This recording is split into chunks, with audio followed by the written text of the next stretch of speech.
Good morning, ladies and gentlemen. Welcome to another episode of Book Club with Caden Kelly, a podcast where we read books and we talk about them on this podcast to keep ourselves accountable, to read the books, to learn the information, to apply it to our lives, to live better lives, to improve our health, our wealth, our wisdom, and our peace. Find more purpose and more peace in life. This podcast is live. Yes, we are live on YouTube and Facebook and Twitch. I updated this. I don't know why the settings say that we're doing. It's got the wrong book title on Twitch. I don't know why. I should check the other ones. But we're not doing 21 Lessons for the 21st Century again. That was last week. This week's a new book, but we're live. And if you want to join us live, you can join us on any of those websites. You can find links to them on my blog, CadenKellysBlog.wordpress.com. Go to the YouTube, Facebook, or Twitch links. You can chat, share your thoughts, your concerns. You can join Mash Bejados in the chat. He's here this morning. Good morning, Mash Bejados. And you'll find a whole bunch of other shit on the blog. You'll find the blog entries that I make. You'll find the TikToks. You'll find the Instagrams.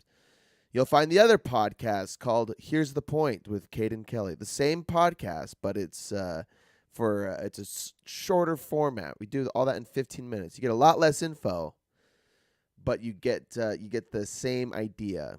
So we read a book, a different nonfiction book every week to help improve, to learn a whole bunch of wisdoms, right?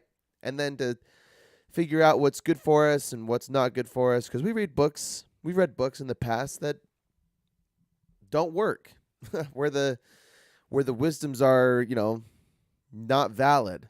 And it's important for us to be able to discern what's good for us and what's not. So we read a whole bunch of books and we talk about them so we can understand them and so we can live better lives. So that's what we're doing, man. Welcome to the podcast. It's December 19th, 10:07 a.m. And it's almost Christmas, man. This Sunday is Christmas time. We had a little, divorced parent probs means we had an early Christmas yesterday with my dad's family, on dad's side. We had Christmas morning, hung out all day, presents, football, games, food, music, the whole shindig. Yeah, that was it. It was great, and we're doing it again with girlfriend's family and then my mom's family. So 3 Christmases, and it's always exhausting, but it's always wonderful. So that's about it. Played some pickleball over the weekend. Played some darts. Threw some darts with the buddies. Took their money in darts. What else did we do? Worked, cleaned carpets, and shoot, that's about it. It's fucking freezing out there. My carpet cleaning vans were literally frozen on Friday and Saturday, and I've been sweating my ass off trying to get these things not frozen. So that sucks, but we're figuring it out. So hey, why don't we just jump right into it, huh? I mean, that's about it. Then we got Christmas coming up. Next week is going to be the 26th. I should be here the 26th doing the podcast because Christmas is the day before. I think everyone's got the day off. Like, do people, the 26th is technically Christmas observed, but it's not Christmas.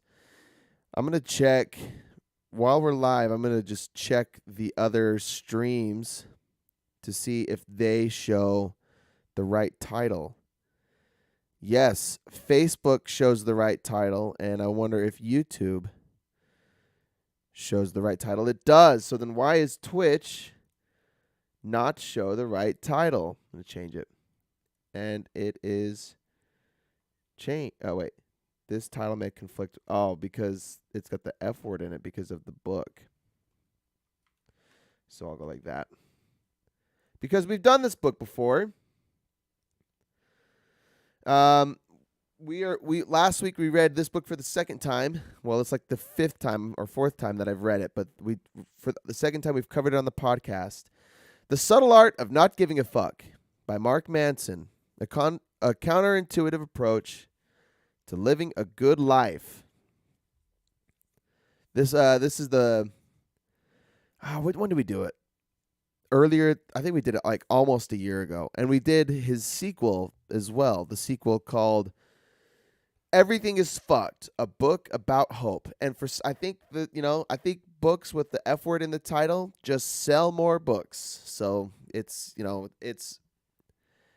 he says the F word and tells funny stories, but the book is, if you haven't heard of it or read the book, it's so good. In fact, it's Smash Paheto's favorite book, if I remember. So it's awesome.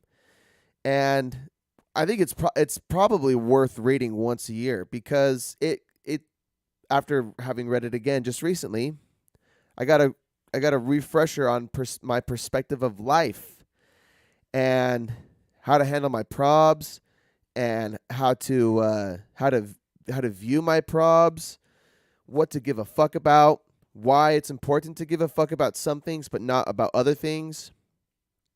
So let's get into it. Let me tell you about Mark Manson. Also, he's making YouTube videos now, and they're awesome. But he's been making content for almost 20 years, probably. So let's see. It's continued from the front flap. Oh, no, that's the description of the book, right? Yeah. Mark Manson is a star blogger with more than 2 million readers. That's it. He lives in New York City. This book was written in 2016 by Mark Manson. Printed in Germany. Nice. No part of this book may be used or reproduced in any manner whatsoever without written permission, except in the case of brief quotations embodied in critical articles and reviews. That's us. We do brief quotations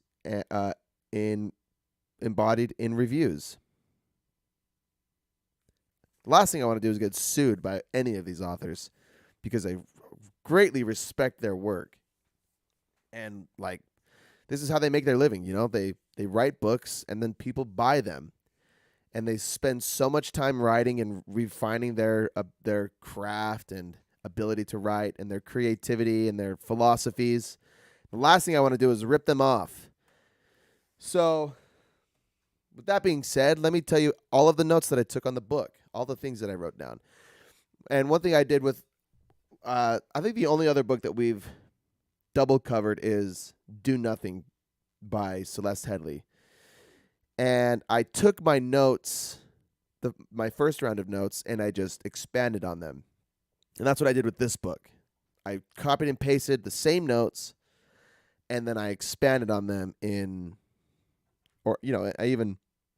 I added a few new notes, things that I missed the first go around. And I was pretty good at outlining what were old notes and what were new notes. And then I kind of gave up on doing that, because now I just because it took a little extra time. And so now I just have a whole bunch of notes, and I'm not going to remember what was from the first round and what's new. So we're going to go through all of it like it's all new. I got to put my phone on Do Not Disturb, and we're good to go. Okay, let's talk about The Subtle Art of Not Giving a Fuck 2.0.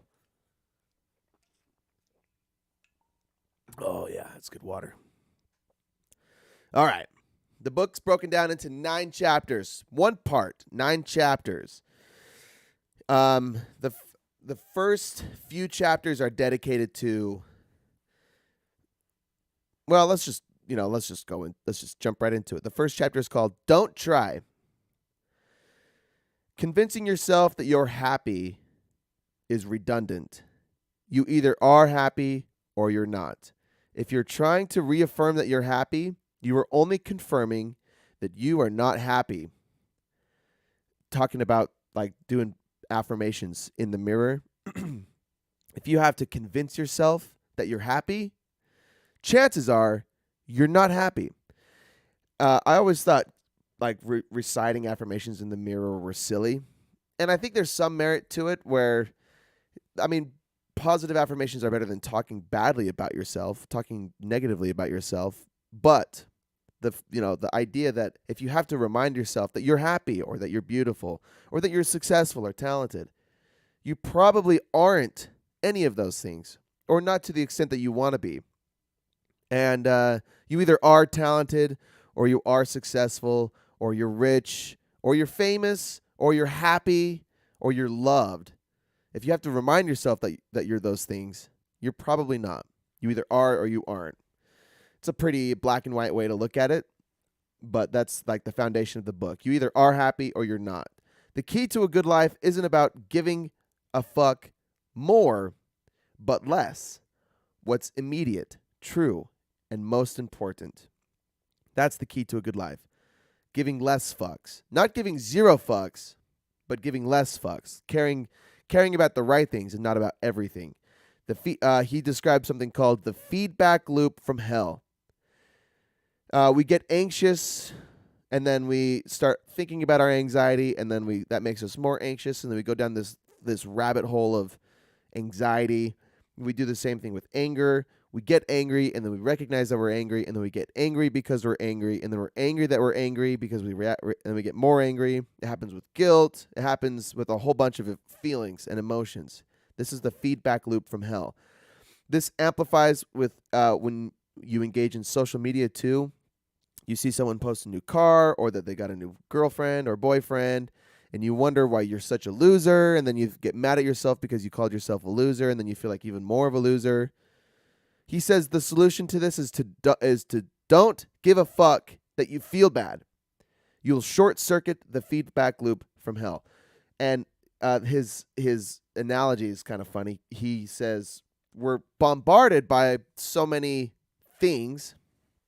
Oh, dang. Is my mic too loud? Potato. It used to be turned down just a little, and now it looks like it's turned all the way up. So if it's too loud, then I would like it if you told me. His example is today we get to like project. Sounds good to me. Okay, good.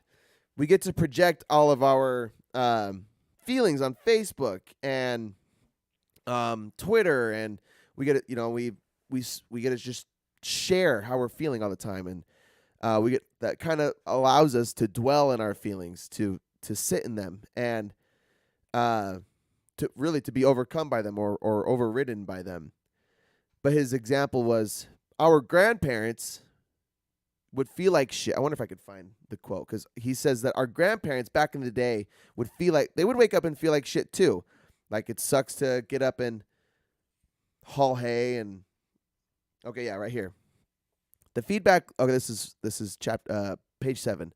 The feedback loop from hell has become a borderline epidemic, making many of us overly stressed, overly neurotic, and overly self-loathing. Back in Grandpa's day, he would feel like shit and think to himself, gee whiz, I do feel like a cow turd today. But hey, I guess that's just life. Back to shoveling hay. But now if you feel like shit for even 5 minutes, you're bombarded with 350 images of people totally happy and having amazing fucking lives, and it's impossible to not feel like there's something wrong with you. That's one problem. That's the quote. And we do brief quotations in a review because we adhere to copyright laws. Yeah, that's one thing social media does to us is, we have a shitty day at work, and then we get online and see on social media that somebody just bought a new car, got a new girlfriend. That's the point I'm trying to make. And we're like, my life sucks, or I'm stuck at home on the weekends, or this person is so much further along in their career or in their goals than I am. Why do I not have the same amount of success? My life must suck. And he says that this happens because we give a fuck too much about those things. We give a fuck about our status amongst our peers. We give too much of a fuck about our literal success compared to others. So social media only enhances the problem. In my opinion, it doesn't do a whole lot of good. It's really hard to use social media only in a positive way. But it mostly enhances problems. But the way to short circuit the feedback loop from hell is to not give a fuck that you feel bad.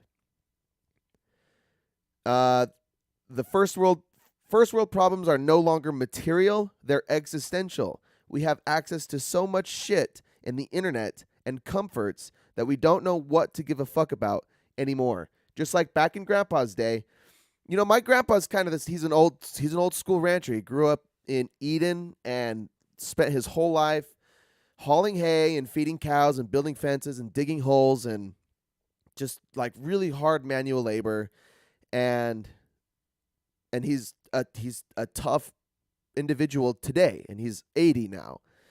And he's 80 now, and he's still doing a lot of that. He's still out every day hauling hay and feeding cows and moving sprinkler pipe and digging holes. He has a lot of help now, which is great because he's getting old, but he's like he doesn't get up and complain about his life. I mean, at least I don't hear about it. But generally, the older generations have more grit and toughness about them because um, they grew up with so many things that like so far fewer comforts than we have. I mean, I woke up today and it was 9 degrees outside at 5 a.m. and I went out and I started my car, and but I had heat blowing in my house. I have electricity. I have a warm shower, even though I do cold showers in the morning. I know that I'm eventually going to have a hot shower. I've got a lot of warm clothes. I mean, I've got technology. I got my phone, the internet. I can broadcast a podcast. I can stream other people's podcasts and listen to them.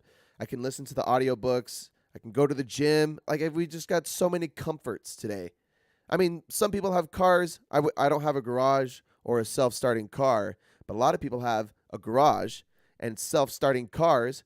I'm nodding to mom and dad.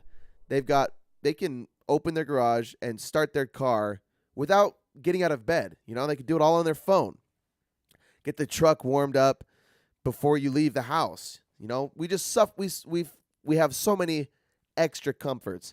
Our crisis in today's world is not material. It's not a lack of food, a lack of shelter. I mean, granted, of course, always take everything with a grain of salt because there are people in the world, everywhere in the world, that suffer from lack of food, lack of shelter, lack of security.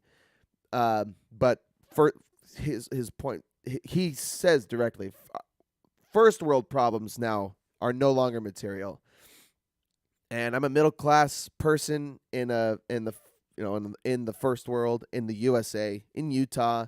I don't wake up and struggle to find food and shelter, and I'm really grateful for all of that, of course. Remember Maslow's hierarchy of needs. We talk about his hierarchy of needs all the time. I'm going to pull it back up because it's always worth considering. Maslow's hierarchy of needs. There is first... Oh, there's one picture that I like a lot. This one. First, physiological needs: air, water, food, shelter, sleep, clothing, reproduction. Second, safety needs: personal security, employment, resources, health, property. Third, love and belonging, which is friendship, intimacy, family, and a sense of connection. And, for the most of human existence, those have been the needs that we've struggled over the most. Physiological needs: air, water, food, shelter, sleep, security. Safety needs: employment, resources, health, property. And then, a belongingness in our tribe: love and belonging, friendship, intimacy, family, sense of connection. Now today, again, our crisis is existential. The top two needs on Maslow's hierarchy are esteem, respect, self-esteem, status, recognition, strength, and self-actualization, desire to become the most that one can be. That's what the first world is mostly struggling with. A lot of the world still struggles to find air, water, clean air, clean food and water and shelter, to get enough sleep. They struggle with personal security, employment, resources. Again, you have to start at the bottom. You have to start with the fundamentals before you can. You can't work on status and recognition and self-actualization if you don't have clean air, clean water, clean food, etc. I've kind of dragged this point on further than necessary, but I think it's crucial. It's like without any awareness, if you don't like consider why you struggle or why you suffer, um like it's important to realize that you don't wake up and worry about where you're going to get your next meal. Most people don't. Probably anybody that listens to this podcast isn't worrying about where they're getting their next meal, or if they're about to, if they don't have a house, whatever.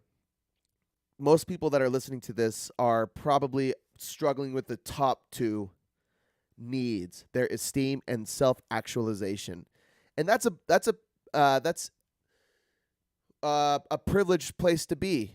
And ideally, everybody in the world has their most fundamental needs met, and we all get to explore our own self-actualization. We can do it together, and we can help each other and grow. Anyway, the point is, in the first world, our problems are existential. They're no longer material. Mashed Potatoes says, it's still so interesting to me how the existential has such an impact on our mental health and outlook. It supersedes stuff that your body needs to function, like food. Yeah. Yeah. Yeah, I guess those other needs aren't neglected. That's a good point.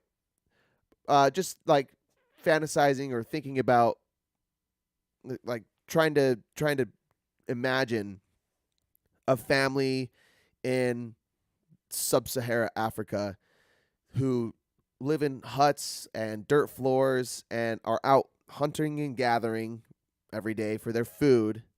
They're still worried about, like, they got to make sure that their hut is okay, and that there aren't predators around them, or that they have, yeah, like they're worried about those things. But then, yeah, they're still, like, in their downtime, they're still considering that most human tribes throughout history have had some kind of religion or spiritual practice.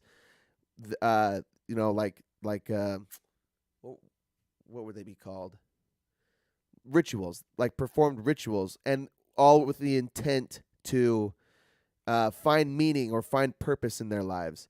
So, yeah. Oh, you say, right. Like, food comes first, but once you have that figured out, you become obsessed with your image, who you are, what's your purpose, etc. Yeah. Yeah, so even if you are I guess it makes sense that even if you, like, don't have all of those fundamental needs solidified, even if you still got a hunter, if you're still a hunter and gatherer, like, that's you forego your existential needs until you catch that prey and you bring it home to your tribe.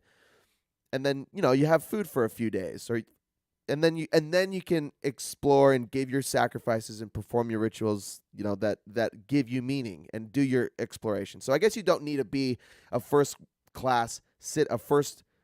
world citizen to ever think about esteem or self-actualization. But you can't neglect your physiological needs, your safety needs, before you consider your esteem or self-actualization. That's a good point. But it's true. They all are necessary to live a meaningful life, to feel meaning in our life. And I think that's the point here. All right, let's keep going. I did drag that out further than I'd like, but it's okay. The pursuit of a positive experience is inherently a negative experience. Conversely, the acceptance of a negative experience is a positive experience. This is what Alan Watts calls the backwards law.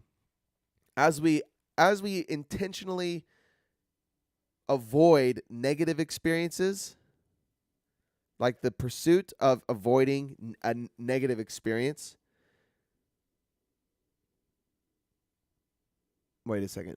Yeah, avoiding negative experiences is a negative wait, I'm doing this wrong. The pursuit of a positive experience. Okay, yeah. The pursuit of a positive experience is a negative experience. When you like, if your goal, if your pursuit is riches or fame or success or or like, yeah, fame or success. I guess those are the biggest ones. Rich, to be rich, um, you'll inherently have a negative experience. He talks about it later on, but it has to do with entitlement, has to do with expectations. Usually, if your goal is to be a millionaire, um, you're less satisfied when you get there because the bar, we tend to change the bar down the road.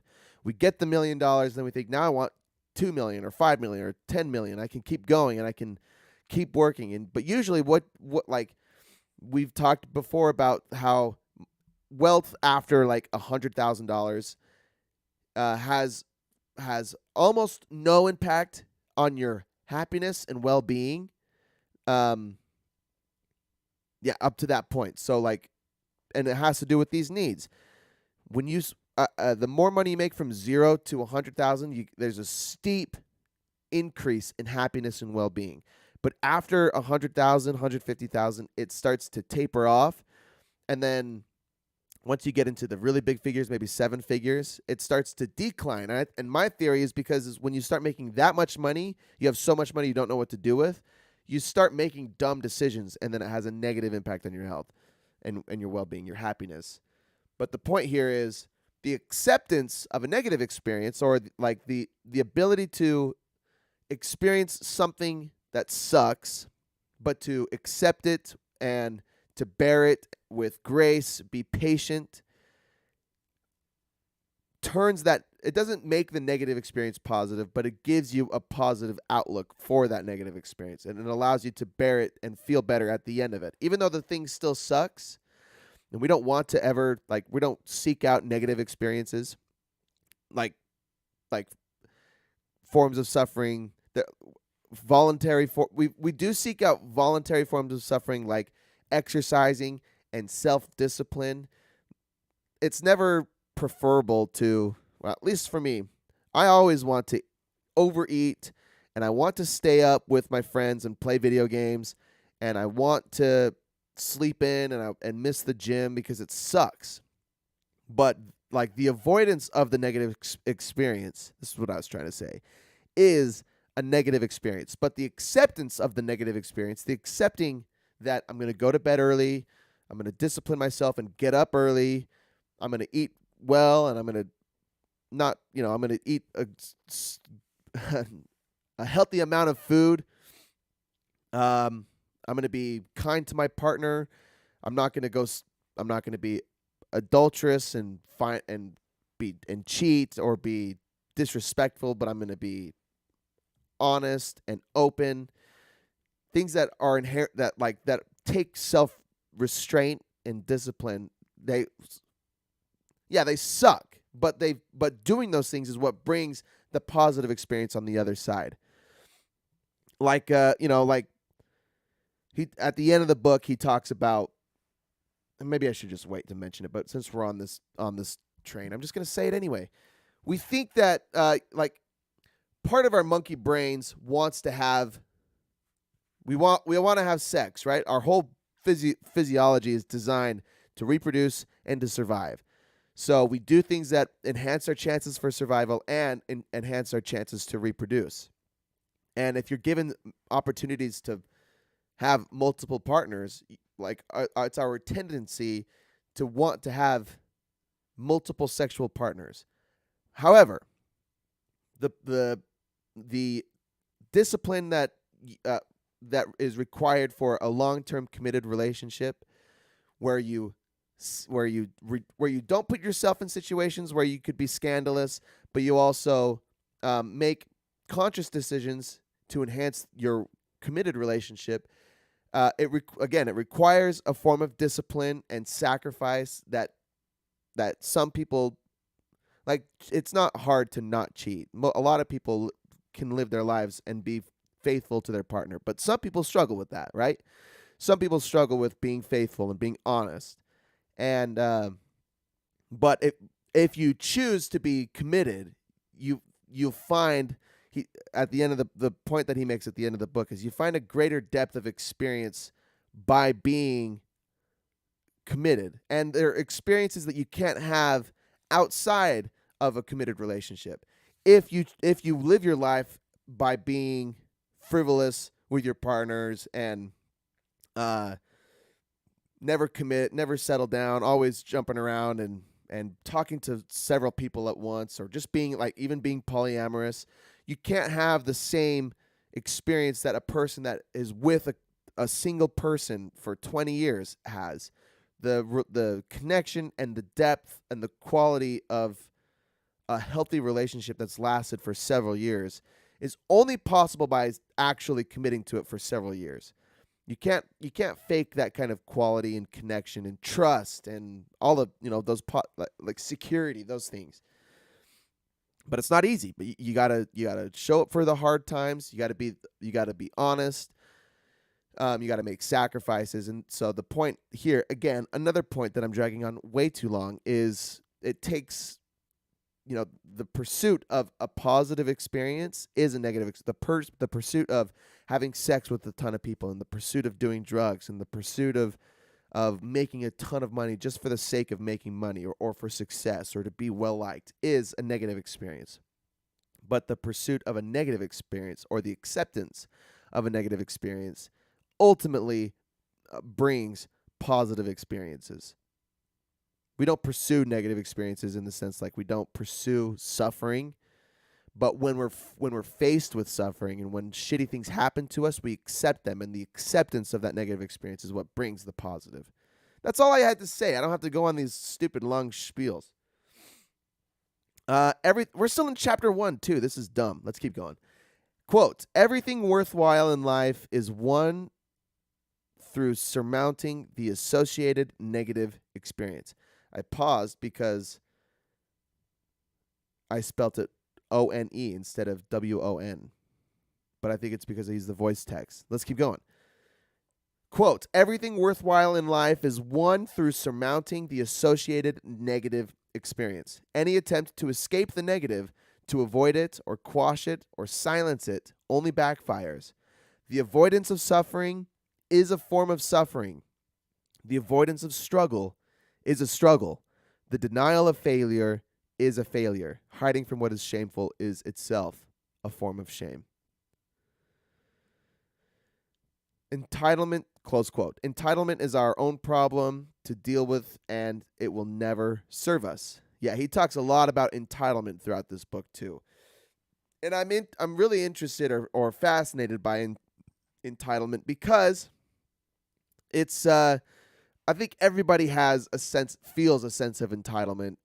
Everybody. I think everybody feels it. And then it's up to us to mitigate our sense of entitlement, to be completely stripped of entitlement. And that's basic. Like, entitlement goes hand in hand with ego too.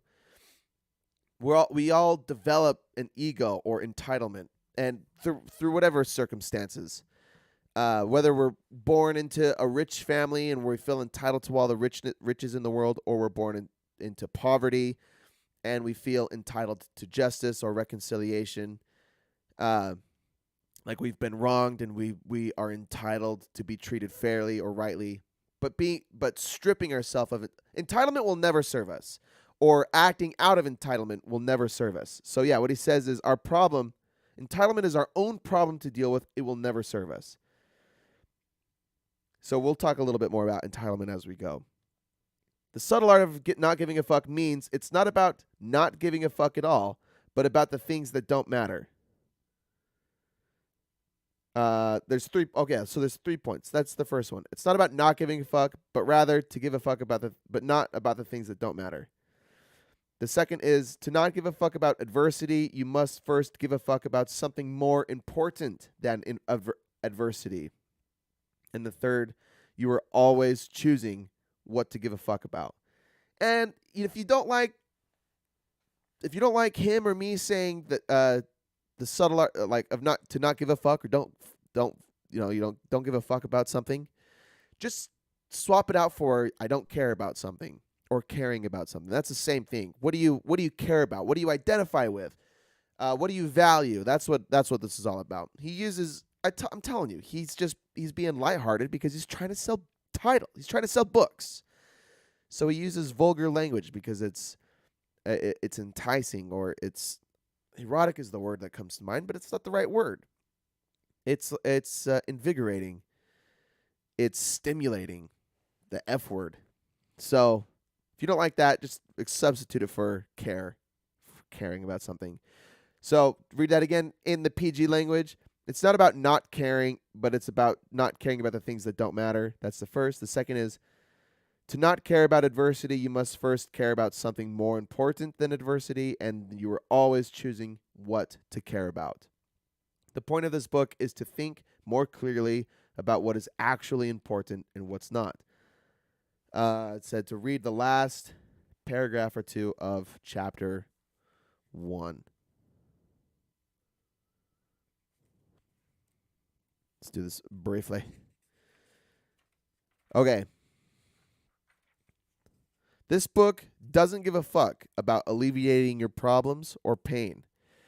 And that is precisely why you will know it's being honest. This book is not some guide to greatness. It couldn't be, because greatness is merely an illusion in our minds, a made-up destination that we obligate ourselves to pursue, our own psychological Atlantis. Instead, this book will turn your pain into a tool, your trauma into power, and your problems into slightly better problems. That is real progress. Think of it as a guide to suffering and how to do it better, more meaningfully, with more compassion and more humility. It's a book about moving lightly despite your heavy burdens, resting easier with your greatest fears, laughing about your tears as you cry them. This book will not teach you how to gain or achieve, but rather how to lose and let go. It will teach you to take inventory of your life and scrub out all but the most important items. It will teach you to close your eyes and trust that you can fall backwards and still be okay. It will teach you to give fewer fucks. It will teach you not to try. That's chapter 1, motherfucker. Let's keep going. Chapter 2, happiness is the problem, or is a problem. I hate taking notes. I hate the stupid voice text. Happiness is a problem. That's the chapter title. All right. He shares Buddha's story. He says that suffering sucks and pain is critical to recognize problems and fix them. Suffering isn't the meaning, but points you towards it. A notable point of Buddha's story that is significant to me is that his journey to understand the meaning of life led him first to pursue suffering actively, to starve himself, to live in poverty, homeless, cold, vulnerable. He volunteered for those things, and at the end of, or during this journey, he had the discovery that there is nothing inherently valuable about suffering. Suffering itself is not virtuous, and it shouldn't be desirable. We shouldn't want to suffer. There's nothing valuable about being in suffering. The value comes from knowing what to do because of your suffering or through your suffering. Suffering isn't the meaning, but it points you towards meaning. Suffering sucks, and it's pointless without purpose. Yeah, those are a couple notes that I had about suffering. So I think, and again, it reminds me of Frankl's. Anytime we talk about suffering, the shining star example is Viktor Frankl from Man's Search for Meaning, who was an Auschwitz Nazi concentration camp survivor. And in his book, he said, we don't want to suffer. So we don't suffer for suffering's sake. We don't want to be masochistic. There's no value in being masochistic. It's being the value comes from in being able to endure suffering that is given to you. I don't know what, or like befalls you. Knowing how to experience hard things and work through them gracefully and to get on the other side. And really the only way to get better at suffering or getting through suffering is to volunteer for some kinds of suffering. And I think it's an important distinction to make that we don't volunteer for like we don't the suffer. I think there's like the virtuous kinds of suffering is going to the gym and discipline, going to bed on time, reading, being honest to your partner and to your parents and to your kids, doing your best at your job. Things that like are hard to do, that require effort and require sacrifice and aren't inherently pleasant, but we do them anyways because they add meaning and value to our lives and make us better people. That's like, it's not suffering like in the same sense that losing a loved one or losing your job or losing your home is suffering. But when we volunteer for other kinds of suffering, like choosing to be a good person when it would be easy to act in anger or to act with violence or something, but choosing not to, and to, it's not those kinds of actions and decisions are what make us better for the times when we can't when they make us better people and they help us make better decisions when our house burns down. And so we don't act out in anger, we don't act out in or become destitute because of a difficult situation. We find resilience in strength and are able to endure suffering. So we don't pursue suffering just because the suffering is virtuous. We discipline ourselves to make better decisions so that when because it always happens, we don't know when and we don't know what's going to happen, but shit always happens to everybody. Whether it's death, whether it's loss,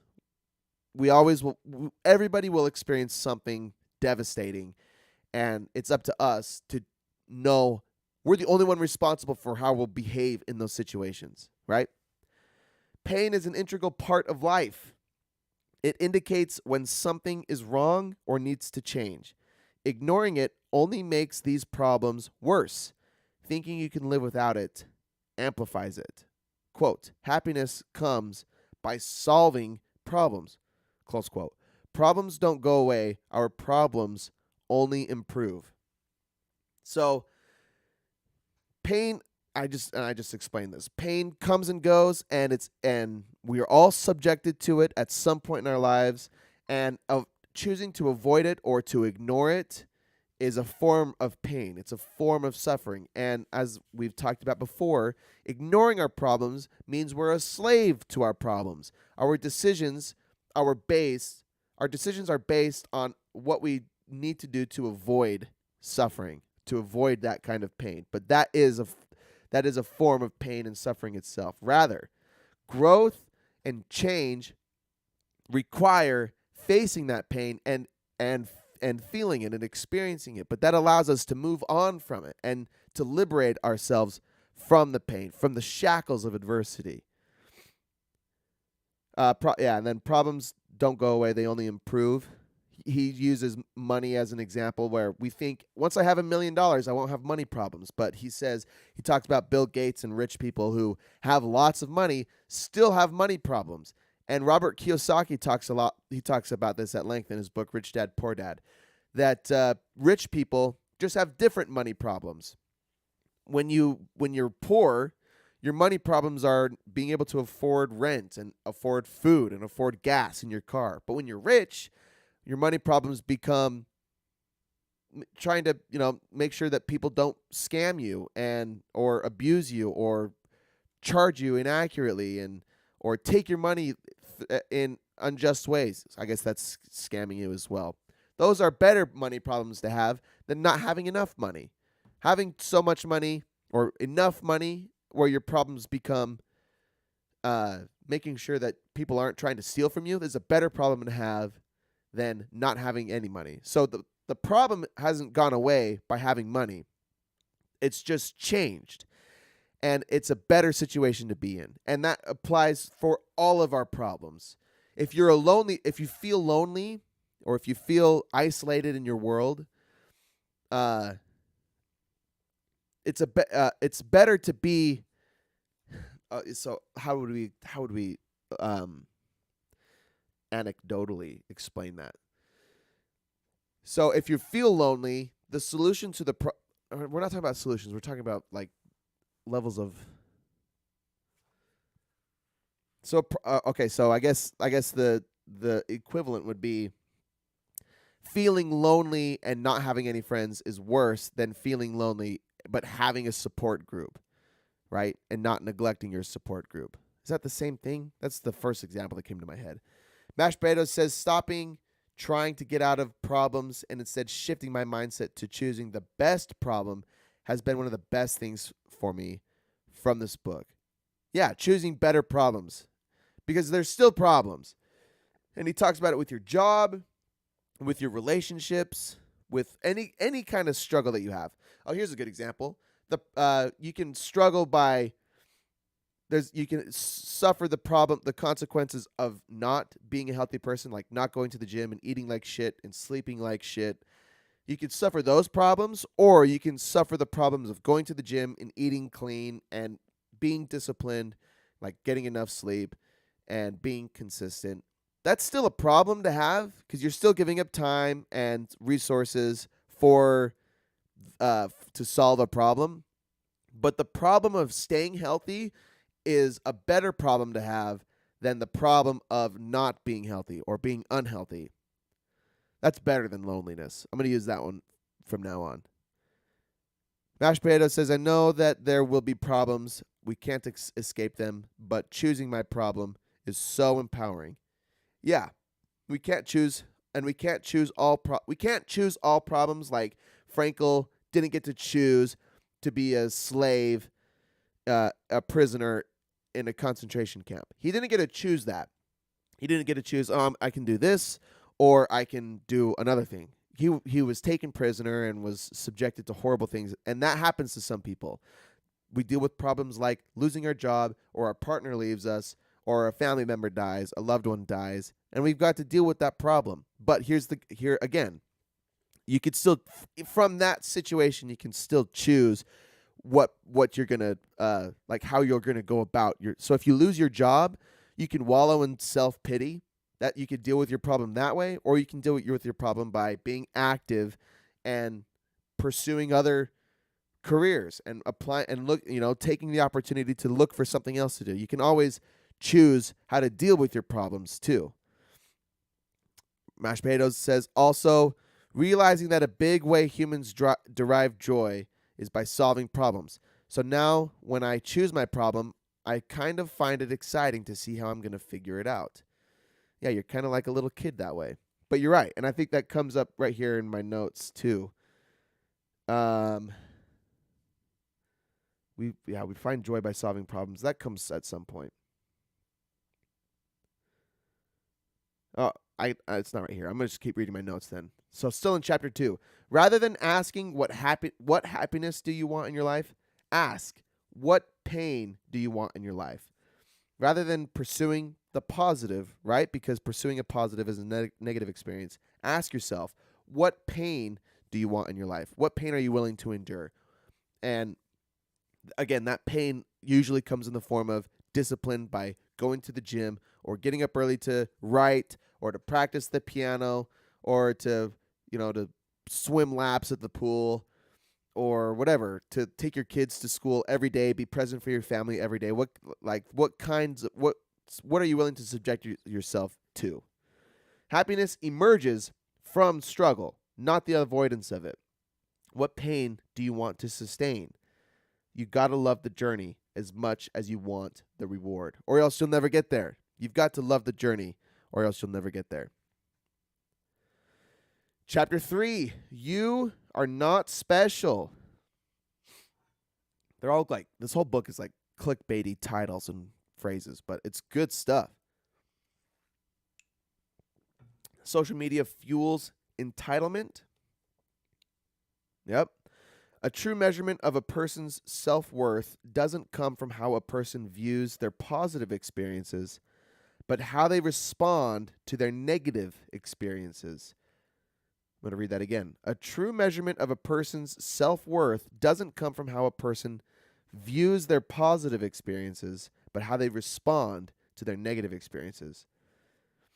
Is echoing, choose what pain you'd rather have in your life, not what happiness is you want. Choose what pain you're willing to endure. Yeah, because if you don't want a family, you don't find value in having a family, then you're just then having kids and having a wife is gonna be it's gonna suck.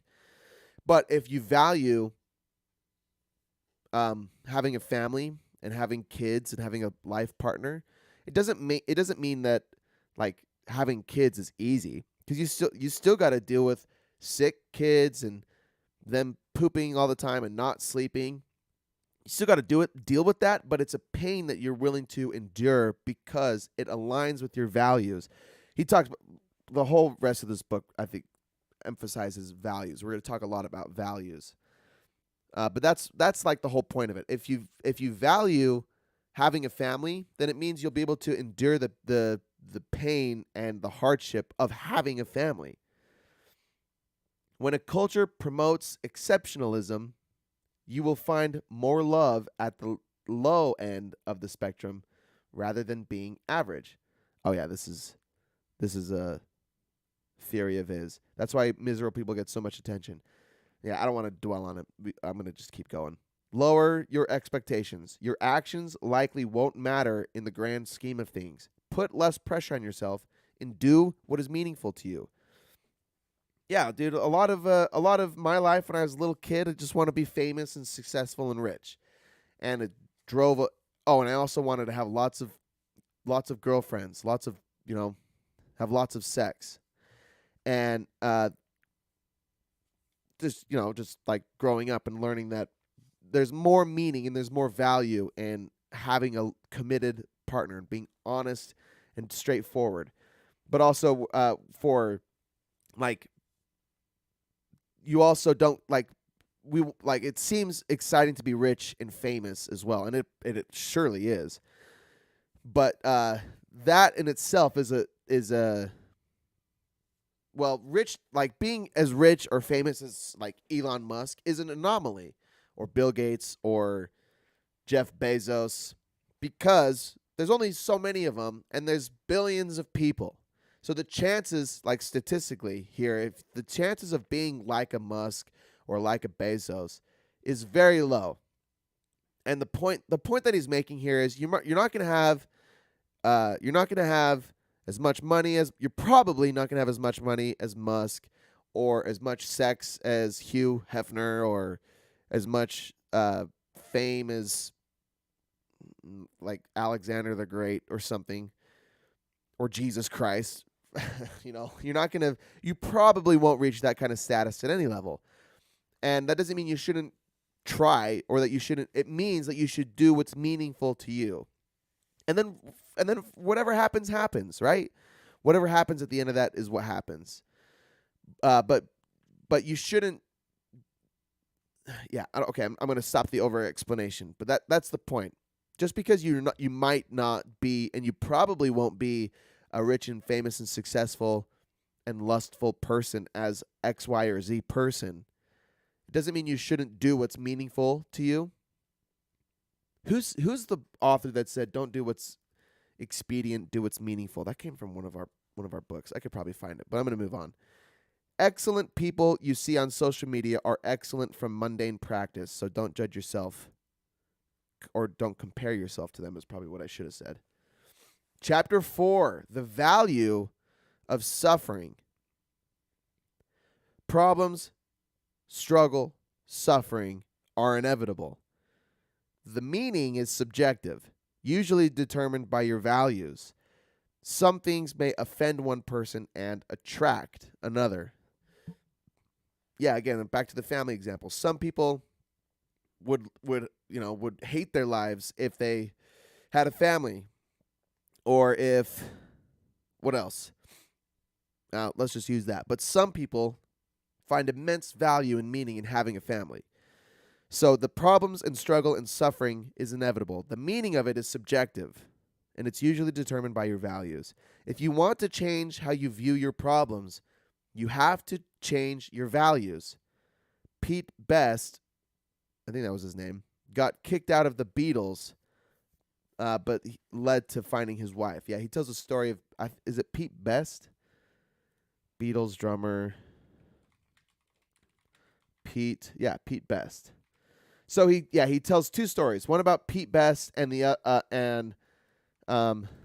Metallica first drummer. Oh wait, I think it was guitarist. First guitarist, James Hetfield, and then he went to. Okay, I should have wrote this down.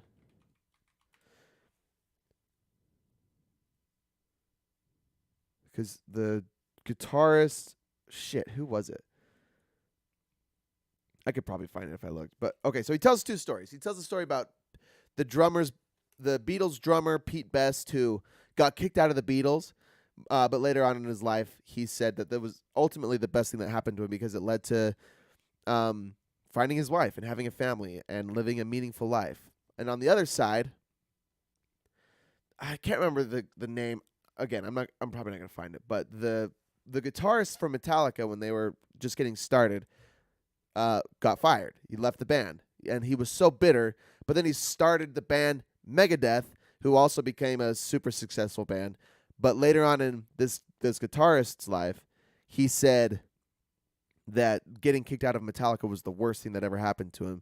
And even though Megadeth went on to become an ultra success, he was still upset because he wasn't as successful as Metallica.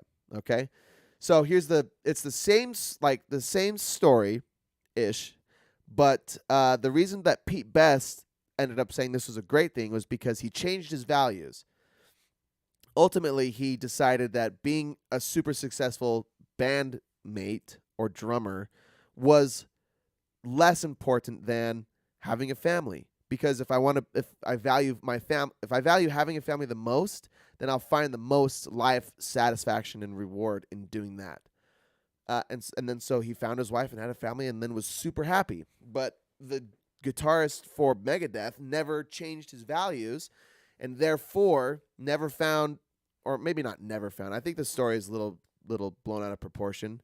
It's not like the full story or completely accurate or represents feelings, but the idea makes sense that he's still measured his value, or rather his success, on the value of being the most successful metal band of all time, and he couldn't crack it. He couldn't beat Metallica, and so he never found as much satisfaction. So the point of this chapter is some values actually suck. So he talks about shitty values and good values. Shitty values are valuing pleasure, material success, always being right, and always being positive. If you value pleasure or material success or always being right or always being positive, you'll probably never find much satisfaction or meaning. If you're I like the always being positive as a shitty value because when life sucks, it's if your mom dies or your dad dies or your kid dies, well, that's way too morbid to just like try to elaborate on. But the point is accepting a sucky situation and coping with it is super healthy. And it's part of what all of these authors and books say. Even like the religious Hinduist, Buddhist yoga books, guys. Part of overcoming hard experiences is feeling the feelings that are associated with that experience and then moving on from them. But it sucks to experience them. And if you have a shitty thing happen to you and you choose to stay positive all the time and you're suppressing the hard feelings, you're never going to get over them. And again, you'll become a slave to those problems, to those hard feelings. On their own, these values, pleasure, material success, always being right, are empty highs. But with good values, these things become awesome side effects. With if you have good values, and he labels good values are reality based, socially constructive, immediate, and controllable. So the rest of the book is dedicated to 5 values that he thinks are the best for all of us to adopt. So they are, and this is the rest of the book. Chapter 5, 6, 7, 8, and 9 are these values. The first value is radical responsibility. 2 is uncertainty, like bracing uncertainty of yourself and your beliefs. 3 is failure. 4 is rejection. And 5 is contemplation of your own mortality. So we're an hour in. Let's get through these 5 values effectively, or rather efficiently. The first value, the chapter 5 is called You Are Always Choosing. We are 100% responsible for everything that happens to us. We can't control what happens to us, but we can always control how we respond, how we experience it. People may be to blame for your unhappiness, but you are the only one responsible. It's a tough reality to bear. It's a tough value to actually uphold and to live by. But if you can accept that just about everything that happens to you is out of your control, you'll find, and that you're really only responsible for how you behave in response to the world around you. If you can really accept that, you'll find a lot more peace. Yeah, you'll also be able to bear so much shit better. Like last week. I actually didn't even talk about this, but it was like 2 weeks ago now, almost 2 weeks ago. I pulled something in my hamstring. I thought I tore my ACL or my MCL, and I still guess I could have because I haven't been properly examined.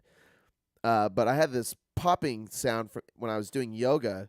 I thought came from my knee, but the pain that has been associated is coming from my hamstring, like where the hamstring attaches to the knee or to the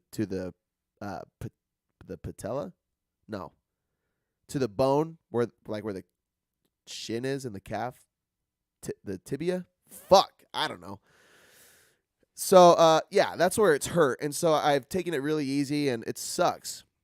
Like, injuries suck, illnesses suck, and we usually don't get to. Well, we don't get to choose when we get sick or when we get injured. That shit just happens to us. It's up to us to bear it with grace. And I took that time injured. I'm way better now. I'm probably like 90% better. I still feel a little sore when I do specific movements, but I've been going to the gym and playing pickleball, so I'm feeling way better. But the time that I was injured, I decided to rest wholly. I didn't do any exercise for like 5 days. And I did a ton of writing and a ton of reading. And it was just my way to compensate for being injured.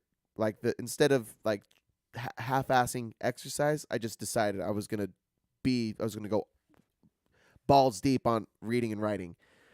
And yeah, I loved it. But the point is, regarding what the note that I made is, we're all responsible for the pain that we're not. Yeah, he makes this important distinction. Let's see. Yeah, we're not to blame for all of our problems, right? A lot of other people can do horrible things to make our lives terrible, but we're always responsible for how we respond. He uses another word for we're not to blame. Do you know what the word is? Hey, do you remember this part?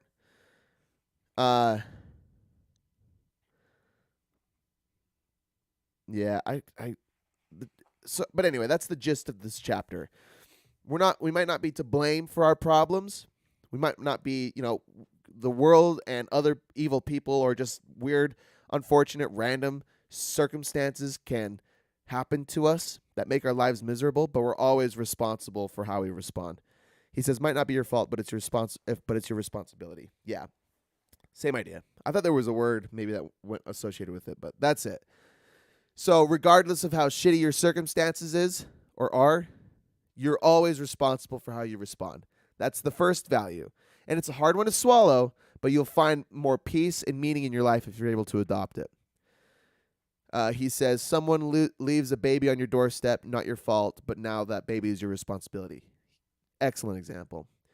Yeah, he says it's your responsibility to raise it or to give it to a foster family or to feed it to a pack of wolves or something. Because he's trying to be really funny in the book. So yeah, it's not your fault that some baby ended up on your doorstep. But it's now 100% your responsibility to take care of that baby or to do something with the baby. It's your responsibility now. Chapter 6, you're wrong about everything, but so am I. Certainty is the enemy of growth. Accepting uncertainty promotes growth. Look for how you're wrong, not for how you're right. Yeah, especially when you become a quote unquote expert in your field, it becomes easy to blow off opinions and criticisms because you supposedly have all the answers. And honestly, if you're an expert in something, you probably have most of the answers. But something that we discussed a couple weeks ago that's so interesting is fundamentals. Like for a scientist, the fundamentals hardly, like no one's debating fundamentals. No one's debating 2 + 2 anymore, right? Basic arithmetic and math. But the experts are constantly debating and theorizing and exploring and like hypotheticals and things that we have no answers to or partial answers to. So like what was the book that we read when we were talking about that? We're not debating fundamentals anymore. Like, so as an expert, it kind of seems like you're coming off arrogant or not ignorant. I guess arrogant is the best word. And you are, but you're not, it's like the fundamentals aren't being debated anymore. But if we want to have an honest discussion about what we don't understand, then we've got to be able to accept that we don't have the answers. So let's just explore. Let's explore all of it. And if you have an idea on what a solution to this or what what's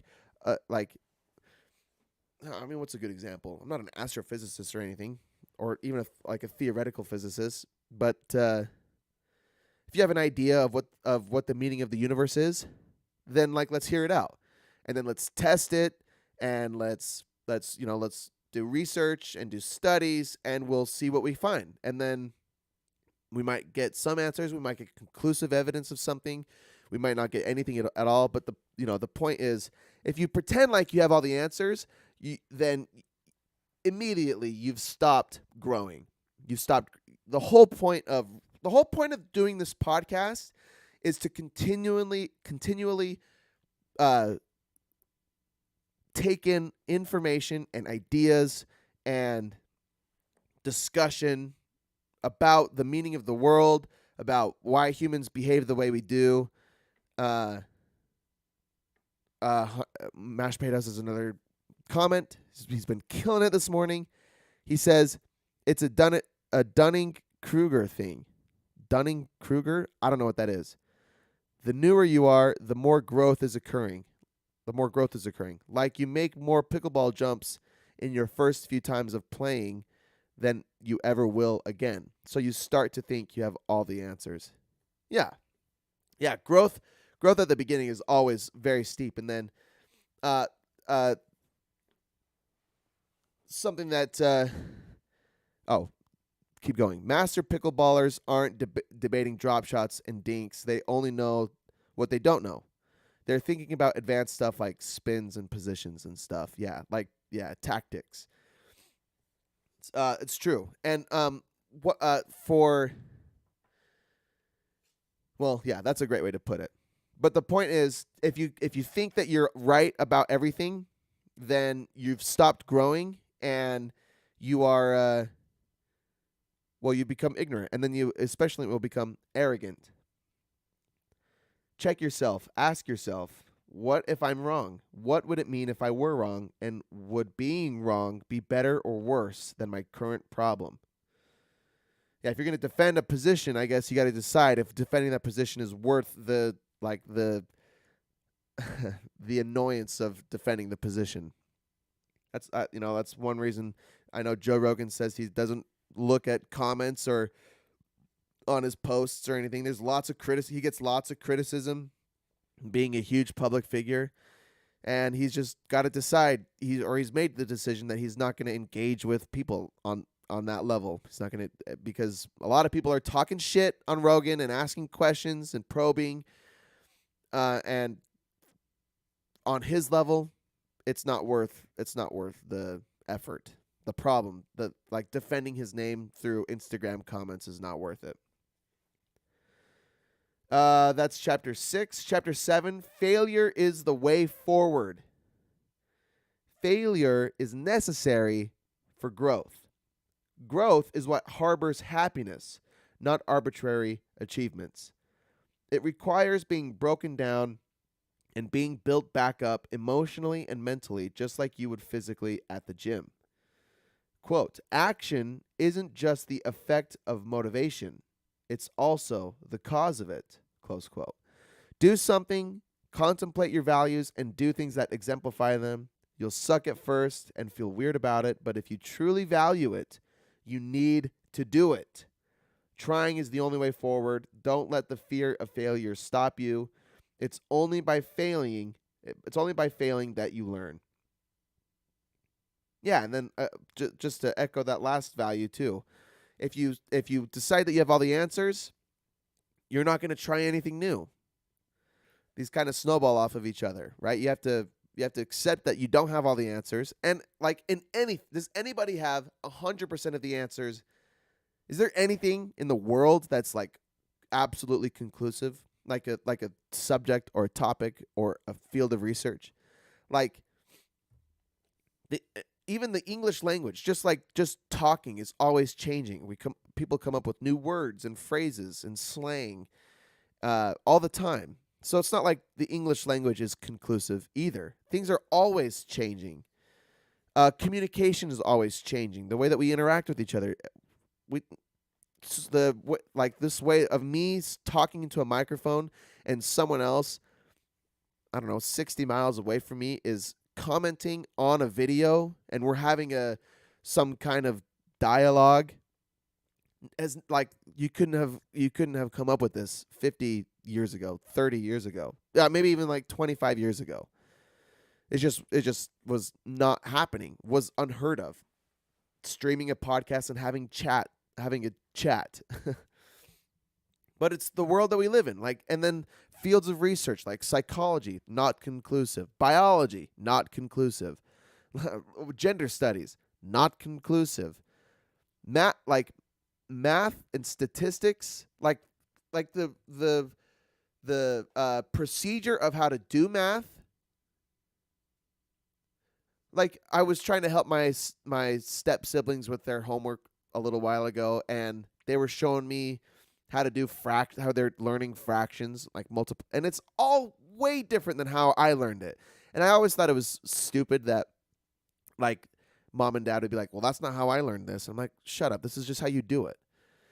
But now they're literally changing procedures to, like, the math is the same. 2 + 2 still equals 4, but the way to get to the answer is always change. Like, so that's what I'm saying. Is there anything out there that's actually 100% conclusive? The self-help world is always changing. Chemistry is always changing. Our understanding of the universe and religion and meaning in the world, it's always exercise science, health, what we should eat, our diet. Everything is always changing. It doesn't mean that everyone's right. It means that there's just, like, it's not conclusive. it makes sense that you feel good if you get enough sleep. If you don't get enough sleep, you feel bad, right? But everyone's debating how much sleep everybody needs, and well, sleep is actually subjective, and some people do fine at 6 hours. Some people need 10 hours. So there's a big old range. It's like the experience is subjective. The point is, it's not conclusive. You have to embrace that you don't have all the answers. No one ever has all the answers ever. And failure is the same way. So if you want to grow, you have to try new things. And if you want to learn something, you have to try new things. But that almost inevitably means that you will fail. You will try something and you will almost inevitably fail at it. But that failure is the only way forward. Remember the Stoics say, the obstacle is the way. It becomes the way. What is that Marcus Aurelius quote? What stands in the way becomes the way. What's that quote? Let's see. I just Googled it. Let's see. Quote. So this is from ChristopherClues.com. Where'd it go? I came across a quote by Marcus Aurelius that sounded paradoxical. It was posted by the Daily Stoic. Of course it was. It's from Meditations, Book 5.20. The mind adapts and converts to its own purposes the obstacle to our acting. The impediment to action advances action. What stands in the way becomes the way. Super wise from our boy Marcus Aurelius.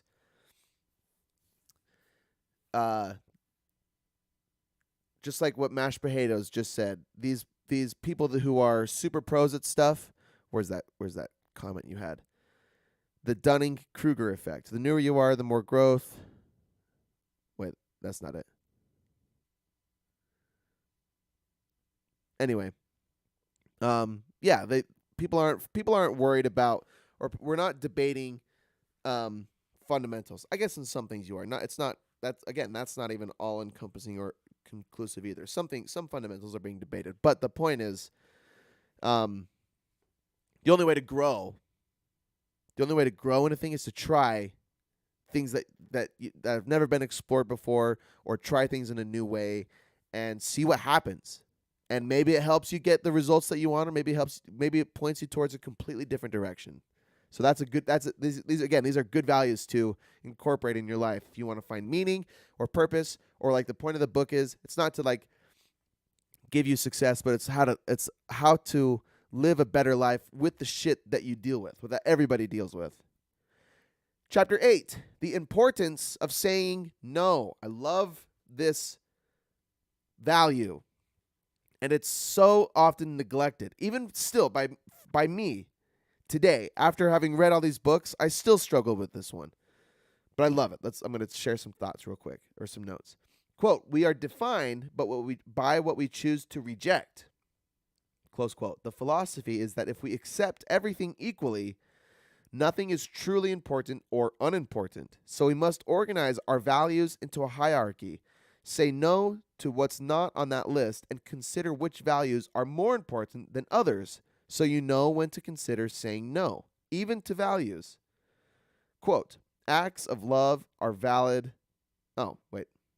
Yeah. He talks about love, but before we talk about love, when we're overloaded with opportunities, this is a quote. When we're overloaded with opportunities and options, we suffer from what psychologists call the paradox of choice.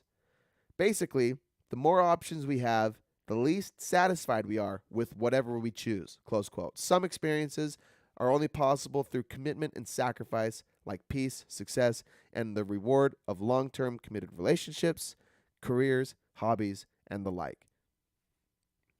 Remember when I talked about that earlier? About the rewards. Some rewards you can only experience through long-term commitment. Okay. So the reason I love this so much is because when you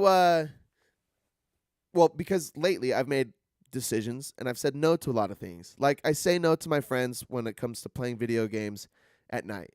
and I say no to my family when they like in little ways, like the when we go to dinner or when I go to their house for dinner and they make really yummy, so delicious food, but it's super unhealthy.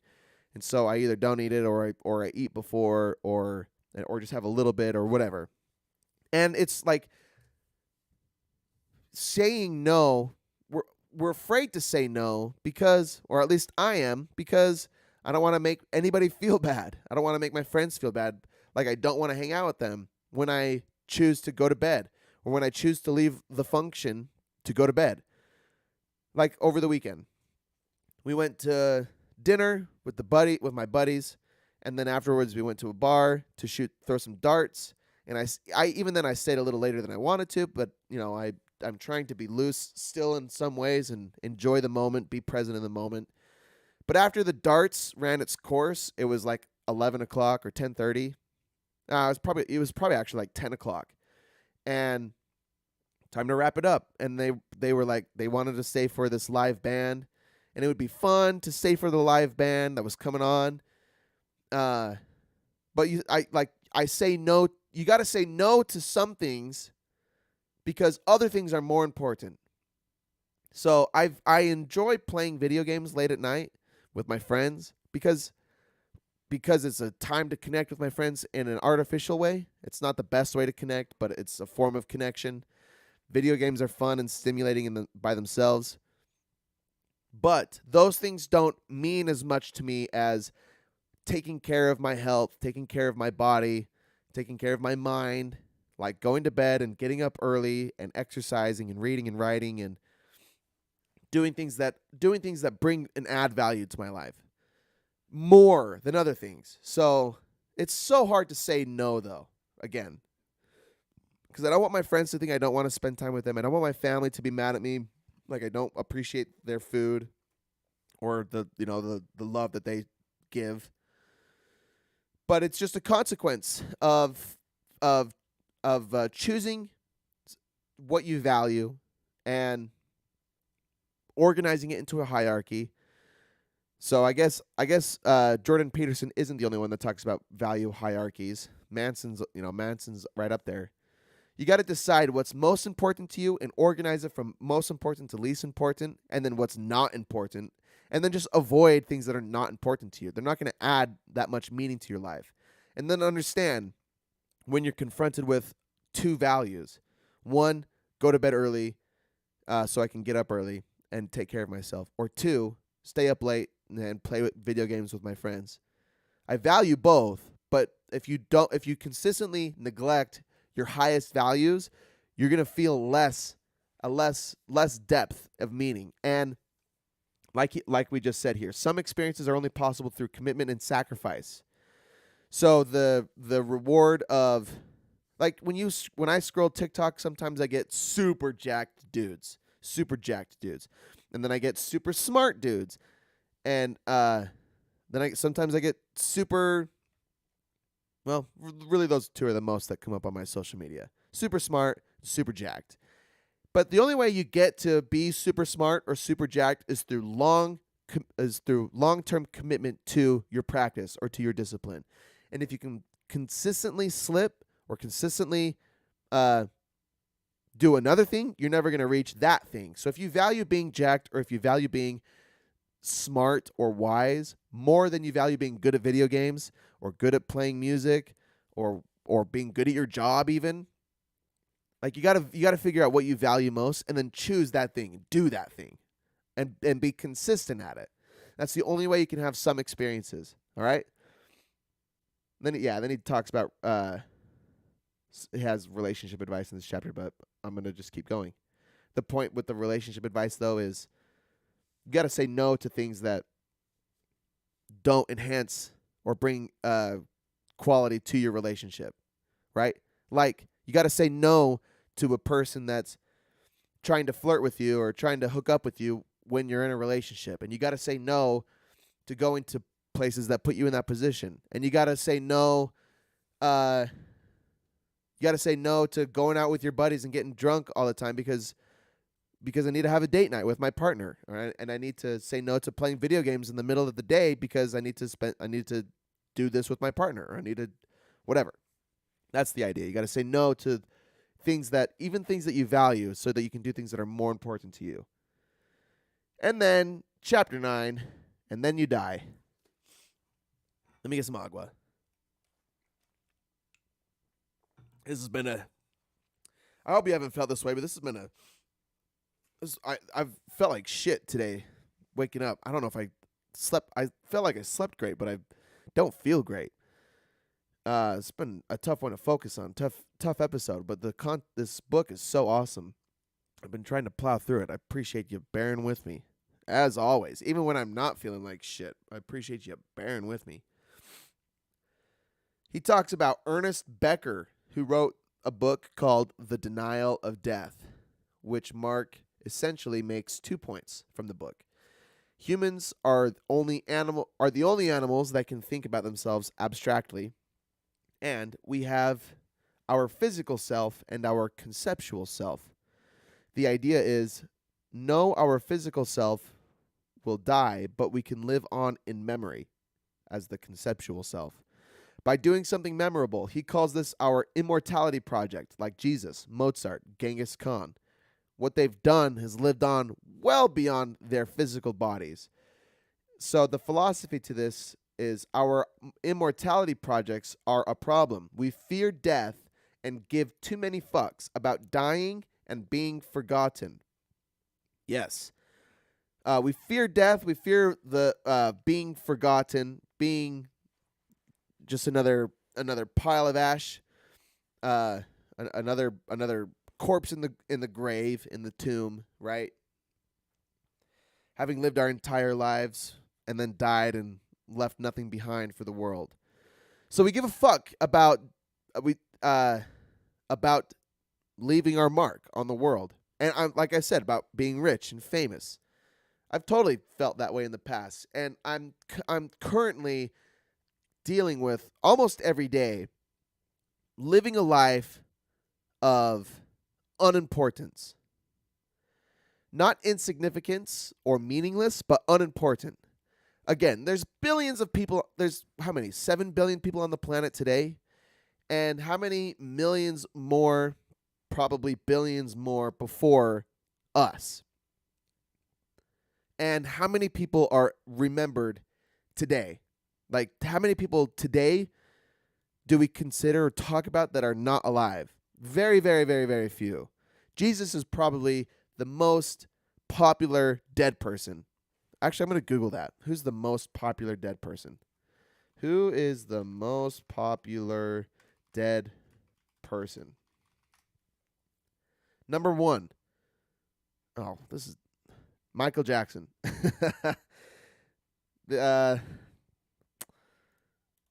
Was it music? Oh, this is the Forbes list on the world's highest paid dead celebrities. But I want... Okay, this one, the top 10s. This is the top10s.com. Ask the Chat GPT. Last time, well, I could, but I've already Googled this. So, number 1, Elvis Presley. 2, George Washington, Marilyn Monroe, Mahatma Gandhi, Michael Jackson, Abraham Lincoln, Walt Disney, Bruce Lee, Mel Blanc. Who's Mel Blanc? And FDR.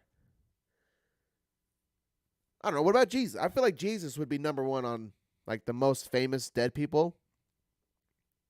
But maybe this just the most famous. Who is the most known dead person?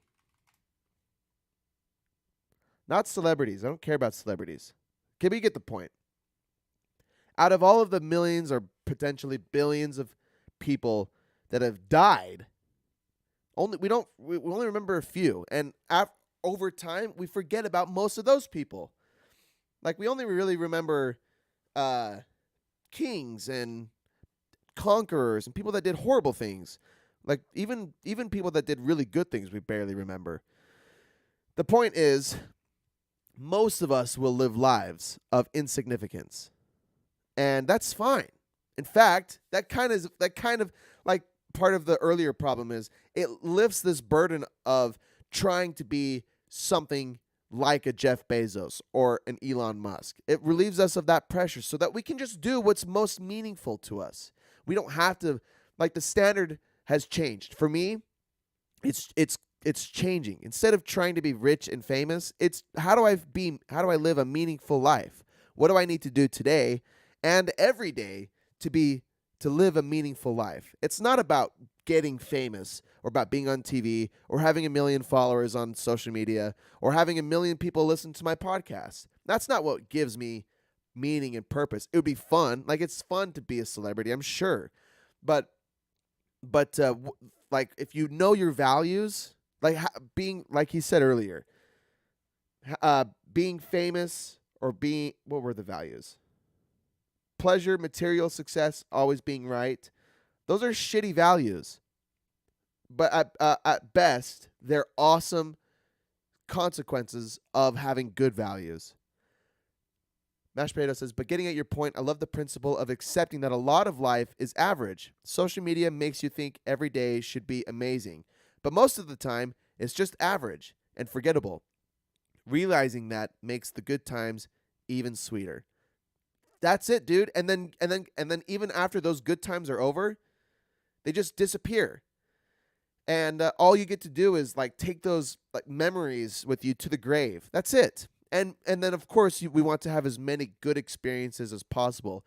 That's one reason why people do drugs and why make dumb decisions like not going to work and go on a last-second trip to Jamaica, because they want to, like, live in the moment and have good experiences.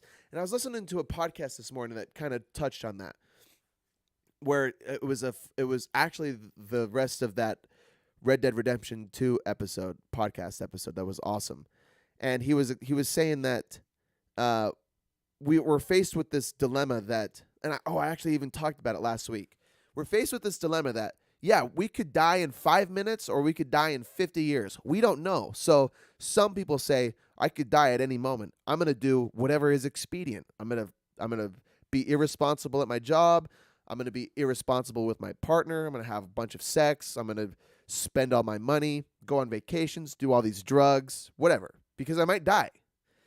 And then he says, but you're also faced with the reality that you could die in 100 years or 50 years. And so then you kind of got to be considerate and be responsible that you have 50 years of life. You don't want to throw it away. So he says the dilemma that you're faced with is every moment should be lived as if you could die in 5 minutes or in 50 years. And he didn't really give a solution, or at least I don't remember. But my solution to that is to take every moment, to live in every moment, but live in it with extreme responsibility and ownership. So that means do your absolute best in every moment or every opportunity that you're given. Not to go pursue meaningless highs, but to be as responsible and accepting in every moment, right? Whatever's right in front of you or it's currently on your plate, just do your best at that. That's one way to deal with this I could die at any moment conundrum. But then, like Mashed Potatoes just said, most of the time life is just going to be average. You're going to go to work. Excuse me. You're going to go to work.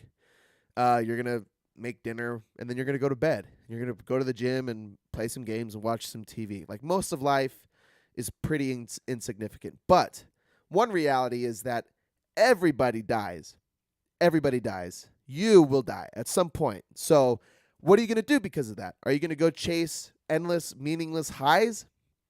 Or are you going to be extremely responsible today? Mashed Potatoes says, it's so important to really figure out your hierarchy of values. It helps figuring out what you do with your time so much easier.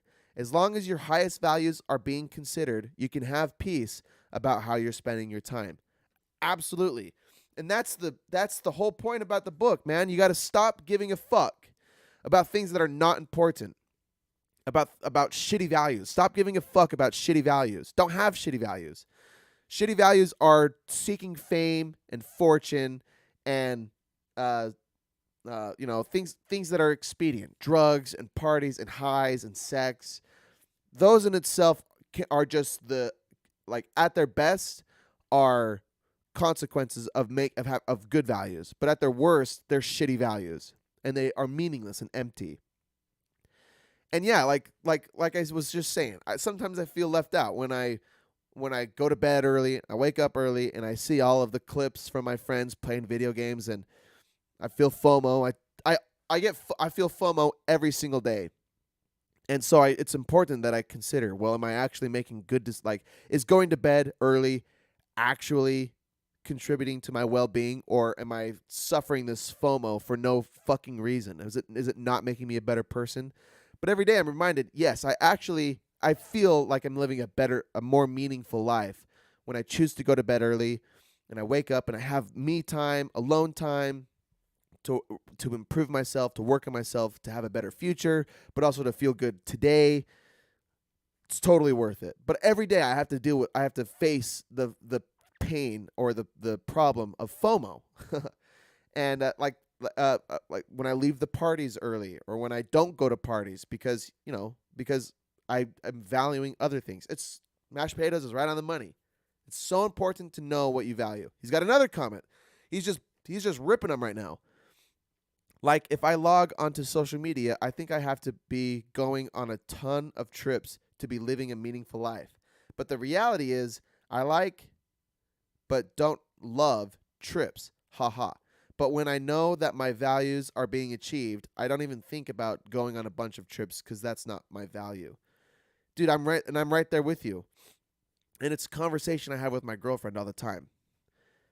She I don't know if she loves trips as so much or if she feels that same way where we like there's pressure to go do a bunch of vacations. I don't care at all about vacations. I think there's lots of amazing, beautiful places and wonderful, wonderful people everywhere in the world. And that's why a lot of people want to go. I think maybe the biggest reason people vacation is to escape whatever their experience, like escape their reality, escape their life. They spend a week or 2 weeks in uh, Hawaii because their current situation sucks, or they just don't like they hate their job, they struggle with their partner, they don't get to do what they like, they don't know what they like, they feel like shit, so they think, oh, I'll go to Hawaii because people go to Hawaii for a good time. I don't feel that way, and I'm not saying that's how my girlfriend feels either.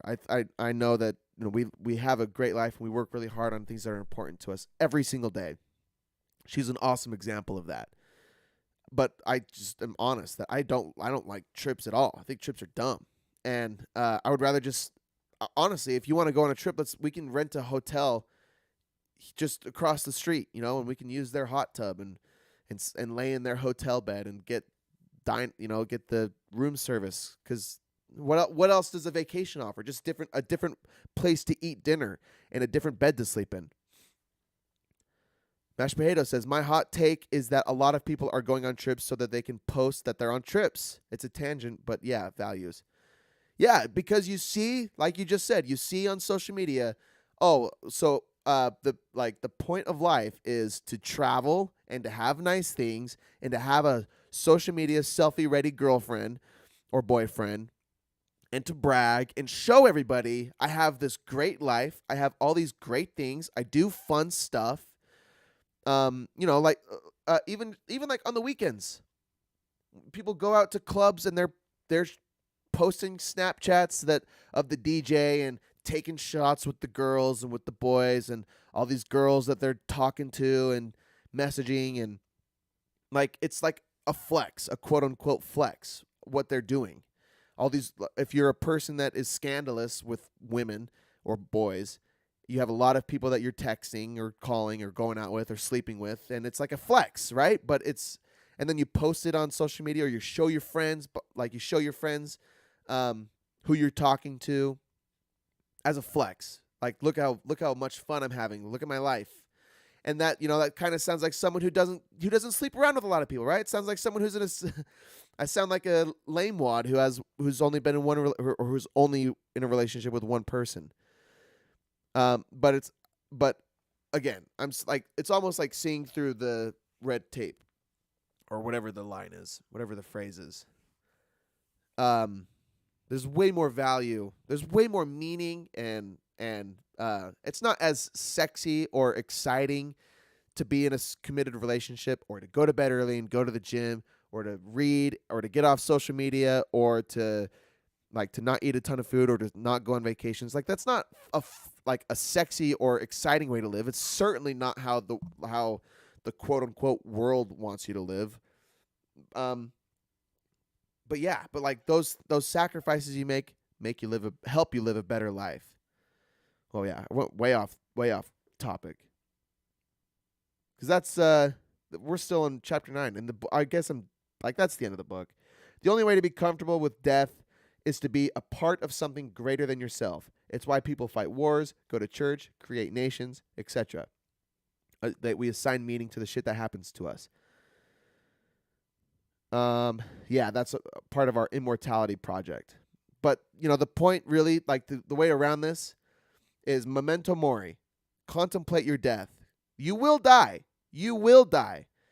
Does that mean go do all the drugs? Or does that mean, or to me, it means be the best person that you can be in every moment. It doesn't mean neglect your responsibilities. It means take extreme ownership of your responsibilities. And then understand your values. Understand what's actually important to you, what's actually not important to you. Stay away from those things and pursue the things that are expedient, that are meaningful. Avoid expedience, pursue meaning. That's how you live a better life, man. And that's at the core of it. The point of this book was how to deal with our problems better. How to not to have everything in life, but how to move on from hardship, right? And to cope with struggle and suffering better, to feel better through our shitty experiences.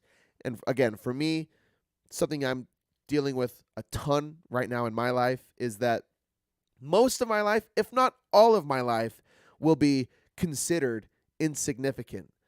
I may never be famous. I may never be rich. I may have my current girlfriend, maybe my last partner, and I may never be the best at anything. I may never even be that good at anything.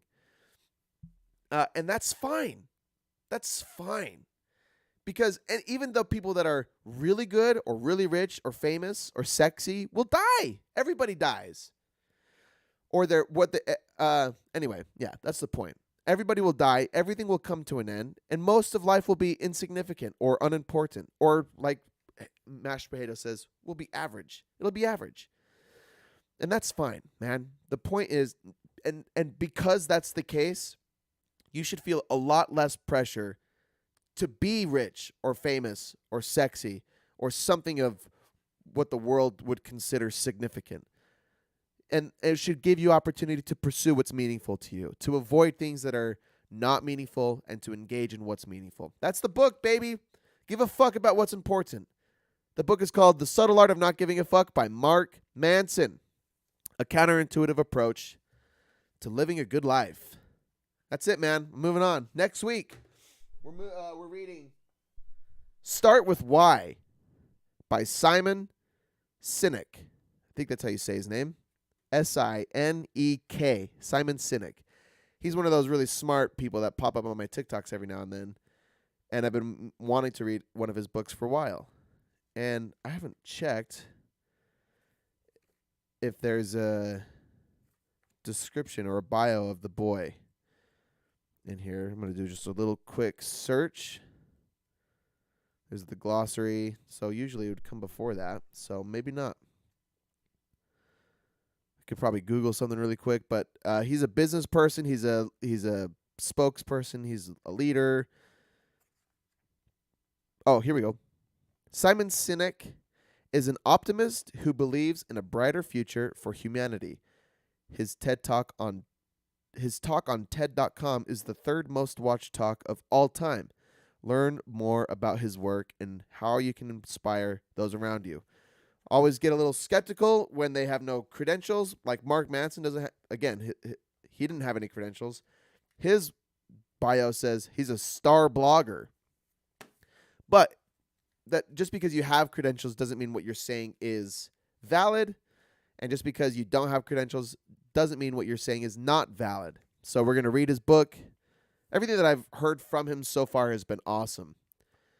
I'm excited to read. Start with Why. How great leaders inspire everyone to take action. If you want to join that conversation live, you can join the YouTube, Facebook, or Twitch when we go live next Monday. If not next Monday, it will be Tuesday because Monday will be Christmas. But you can join us live. Go to my blog, CadenKellysBlog.wordpress.com.